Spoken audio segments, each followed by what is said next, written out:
வணக்கம் மக்களே, நான் உங்க கோகுல். அரசியல் களத்துல இப்ப 2 முக்கியமான தலைவர்களை பத்தி தான் இன்னைக்கு இந்த வீடியோல வந்து பார்க்க போறோம். அதுல வந்து அண்ணாமலை அவர்கள். பிஜேபில அந்த அளவுக்கு ஆக்டிவா நிறைய பிரஸ் மீட் வந்து குடுத்துட்டு இருப்பாரு. பிஜேபி சம்பந்தப்பட்டு ஒரு முக்கிய முகமாக இருந்திருக்கக்கூடிய அண்ணாமலை அவர்களுக்கு வந்து என்னாச்சு, அவர் எங்க போனாரு அப்படின்ட்டு பல கேள்விகள் எழுந்துகிட்டு இருக்கு. அவங்களுடைய தொண்டர்கள் ஆதங்கத்துல சில விஷயத்துல வந்து பேசிட்டு இருக்காங்க. அதெல்லாம் தான் பார்க்க போறோம். நெக்ஸ்ட் வந்து சீமான் அவர்கள் வந்து முட்டு கொடுத்துட்டு இருக்காரு. இவரே இப்ப விஜய் அவர்களுடைய கட்சியை இப்படி தாக்கிட்டு வர்றாருன்ட்டு சீமான் அவர்களை பற்றி ஒரு சிலர் வந்து இந்த இடத்துல வந்து மிகுந்த கருத்துக்களை வந்து பேசிட்டு வராங்க. என்னன்றத லைனா பார்க்கலாமா? அண்ணாமலை அவர்கள் பிஜேபி கட்சியில் இருக்கும்போது அந்த கட்சியுடைய வளர்ச்சி என்பது டைரக்டா சொல்லணும், உண்மையாவே ரொம்ப பெரிதும் இருந்துச்சு. அவங்களுடைய ஓட் பேங்கிங்கும் ரொம்ப பெருசா வளர்ந்துச்சு. ஏன்னா நிறைய இளைஞர்களை, நிறைய யங்ஸ்டர்ஸ் அவர் வந்து ஈர்த்தாருன்றதுல வந்து மாற்று கருத்தே கிடையாது. விஜய் அவர்களுக்கு, சீமான் அவர்களுக்கு அவங்களுடைய கருத்துக்கள் சொல்லும்போது எந்த அளவுக்கு நிறைய பேருடைய ஆதரவு கிடைக்குமோ அதே அளவுக்கு அண்ணாமலை அவர்களுடைய பேச்சுக்கும் இதுக்கண்டே தனியா ஃபேன் பேஸ் இருக்காங்க. அப்பேற்பட்டு இருக்கக்கூடிய அண்ணாமலை அவர்களுக்கு வந்து என்ன ஆச்சு, அவர் ரீசென்ட் டைம்ல பிஜேபி சார்ந்து எந்த ஒரு பிரஸ் மீட்லயும் அவர் வந்து கலந்துக்கிறது இல்ல. அவருக்கு என்னாச்சு அப்படின்னு பார்க்கும்போது இதற்கு வந்து சில காரணங்கள் சொல்றாங்க அரசியல் விமர்சகர்கள், அவங்களுடைய தொண்டர்கள், ரசிகர்கள். அதாவது கொஞ்ச நாளைக்கு முன்னாடி பிஜேபி வர்சஸ் ஏடிஎம்கே அப்படிங்கிற ஒரு பஞ்சாயத்து போச்சு. அப்போ இபிஎஸ் அவர்களுக்கும் அண்ணாமலை அவர்களுக்கும் மிகப்பெரிய ஒரு புகைச்சல் இருந்தது. 2 பேர் சைட்ல இருந்தும் விமர்சனங்களை வந்து பெருசா அடிக்கிட்டாங்க. அதுக்கப்புறம் நம்மளுடைய தமிழ்நாட்டுடைய சட்டமன்ற தேர்தல் என்பது அனௌன்ஸ் ஆச்சு, கூடிய விரைவில் நடக்க போவதாக. அதுக்கப்புறம் பிஜேபி வந்து ஏடிஎம்கே கூட அலையன்ஸ் வருவதாக ஒரு பேச்சுக்கள் அப்ப போயிட்டு இருந்தது இல்லையா? அதனால அண்ணாமலை அவர்களுக்கும் இபிஎஸ்க்கும் ஒரு பஞ்சாயத்து போயிட்டு இருக்கு, ஒரு பிரச்சனை இருக்கு அப்படின்றதுக்காக அண்ணாமலை அவர்களை பிஜேபியில இருந்து மாநில தலைவர் பொறுப்புல இருந்து நீக்கிட்டு நாயனார் நாகேந்திரன் அவர்களை வந்து அமர வச்சுட்டாங்க. அதுக்கப்புறம் தான் ஏடிஎம்கேவும் பிஜேபியும் கூட்டணிக்கு வந்து போச்சு. இந்த மாதிரி இருக்கிற நிலையில அண்ணாமலை அவர்களும் அதுக்கு வந்து என்ன விளக்கம் கொடுத்திருந்தாருன்னா, அவர் வந்து எக்ஸாக்டா சொல்லல, பட் அவர் வந்து இதை மாத்தி சொல்லணும்னு சொல்லியிருந்தாரு. அவங்களுடைய அப்பாவுக்கு உடம்பு சரியில்லை, அதனால நான் அரசியல்ல இருந்து கொஞ்ச நாள் நான் விலகிறேன் அப்படின்ற மாதிரி அவர் வந்து சொல்லி இருந்தாரு. பட் அது ரீசன் கிடையாது, இதுதான் ரீசன். இதுக்கு முன்னாடி வந்து அண்ணாமலை அவர்களுக்கும் இபிஎஸ்க்கும் ஒரு பிரச்சனை இருந்தது. அதனால தான் அண்ணாமலை அவர்கள் வந்து அந்த கட்சியிலிருந்து, அந்த பொறுப்பு பதவியிலிருந்து அவர் வந்து தவிர்க்கப்பட்டார் அப்படின்ற மாதிரி சொல்லப்பட்டு வந்துகிட்டு இருக்கு. இந்த மாதிரியான சூழ்நிலையில அண்ணாமலை அவர்கள் வந்து இப்ப ரீசெண்டா நடக்கக்கூடிய சட்டமன்ற தேர்தல்ல அவர் பிஜேபி சார்ந்து அவர் ஒரு தொகுதியை வந்து கேட்டிருக்காரு. கோவையில, கோயம்புத்தூர்ல ஒரு தொகுதியை வந்து கேட்டிருப்பதாகவும், அதை வந்து தர மறுத்திருப்பதாகவும், அதுக்கப்புறம் அண்ணாமலை அவர்களுக்கு வந்து வேற ஏதோ ஒரு தொகுதி வந்து கொடுத்திருப்பதாகவும், அதுக்கு வந்து அண்ணாமலை அவர்கள் சுத்தமா நிராகரிச்சாரு. வேணாம், நான் எந்த தொகுதியிலும் நான் போட்டியிடல, இந்த வாட்டி நான் பூத் லெவல் ஏஜென்சியா கூட ஒர்க் பண்றதுக்கு நான் ரெடியா இருக்கேன். பிஜேபிக்கு நான் வந்து பிரச்சாரம் பண்றதுக்கு ரெடியா இருக்கேன். நான் வந்து எந்த ஒரு தொகுதியும் நிக்கல அப்படின்ட்டு அவர் திட்டவட்டமாக தெரிவிச்சிருக்காரு அப்படின்ட்டு ஏகப்பட்ட நியூஸ் வந்து போயிட்டு இருக்குங்க. அதற்கு வந்து அவங்களுடைய தொண்டர்கள், ரசிகர்கள் வந்து ரொம்ப கடுமையாக இப்போ வந்து கோவப்பட்டு விமர்சிச்சுட்டு வராங்க. அது என்னன்னா, பிஜேபி தமிழ்நாட்டுல ஓரளவுக்கு வளர காரணமே அண்ணாமலை அவர்கள் வந்து ஒரு முக்கிய பங்காற்றினார். அண்ணாமலை அவர்கள் வந்து அவர் எவ்வளவு படிச்சிருக்காரு, இளைஞர்களை வந்து கவரக்கூடிய தன்மை கொண்டவர். அவர் எந்த இஷ்யூ நடந்தாலும் ஜென்ரலா பேசுவாரு. ஒரு நல்ல மனுஷன் அப்படின்ட்டு ஏகப்பட்ட விஷயங்களை சொல்லி இப்போ பிஜேபி மற்றும் ஏடிஎம்கே வந்து அவங்க வந்து விமர்சனம் செஞ்சுட்டு வராங்க.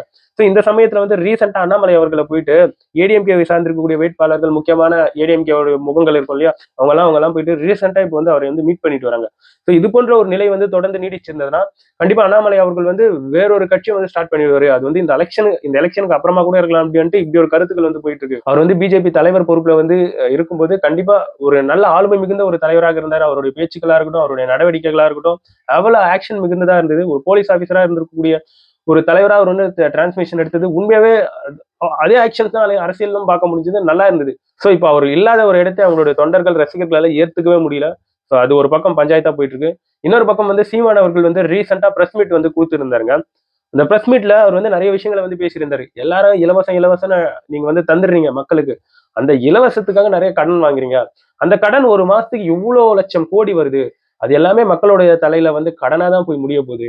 ஏன் எதுக்கு இந்த மாதிரிலாம் பண்ணிட்டு இருக்கீங்க? நல்ல மருத்துவத்தை, நல்ல கல்வியை, நல்ல மக்களுக்கு தேவையான அத்தியாவசிய விஷயத்த வந்து நான் பண்றேன்றேன், என்னை வந்து நம்புங்க, எனக்கு வந்து ஓட்டு போடுங்க அப்படின்ட்டு அவர் வந்து இந்த அரசியல் சார்ந்த ஜெனரல் விமர்சனங்கள் வந்து அடுக்கி இருந்தாரு. அதை கேட்க நல்லா இருந்துச்சு.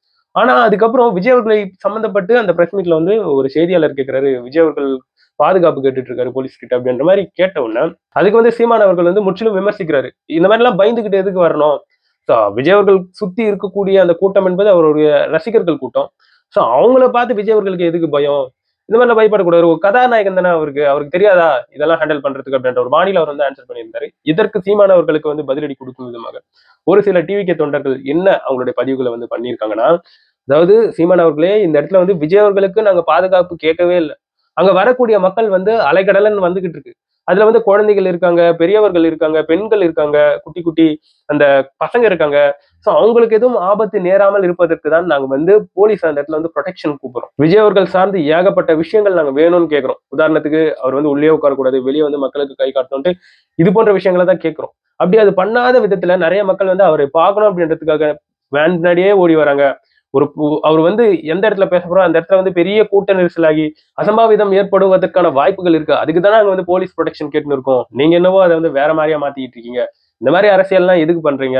நீங்க வந்து லாஸ்ட் டைம்ல உங்களுடைய தம்பிகளா இருக்கட்டும், நீங்களா இருக்கட்டும், ரொம்ப அதிகமா விமர்சிச்சிருக்கக்கூடிய ஒரு நபர் யாருன்னு பார்க்கும்போது, நீங்க வந்து விஜய் அவர்களை தான் அதிகமா விமர்சிச்சிருக்கீங்க.